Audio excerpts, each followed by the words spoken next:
Viral penampakan Putri Duyung di Pantai Latu Halat Ambon. Video penampakan Putri Duyung di Pantai Latu Halat Ambon kembali viral di media sosial. Dari video yang beredar, terekam sosok yang diduga Putri Duyung. Penampakan video Putri Duyung itu pertama kali diunggah di akun TikTok @cap.fredrik.kailola. Dari unggahan video tersebut terlihat ekor berwarna merah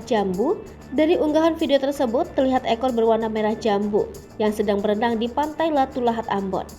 Beberapa warganet pun percaya bahwa sosok yang berenang di pantai tersebut ialah Putri Duyung. Menurut penjelasan pengunggah, Putri Duyung tersebut memiliki pasangan. Ia juga menjelaskan bahwa ini bukan pertama kali Putri Duyung menampakkan diri. Pria tersebut juga mengungkapkan bahwa kedatangan Putri Duyung dipercayai sebagai pertanda bahwa akan ada hal besar yang akan terjadi. Kendati demikian, ada juga warganet yang mengira itu ikan duyung bukan Putri Duyung.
Hai pemirsa Sri Popo TV, jangan lupa komen, like, dan subscribe, serta tonton terus berita-berita terupdate lainnya ya.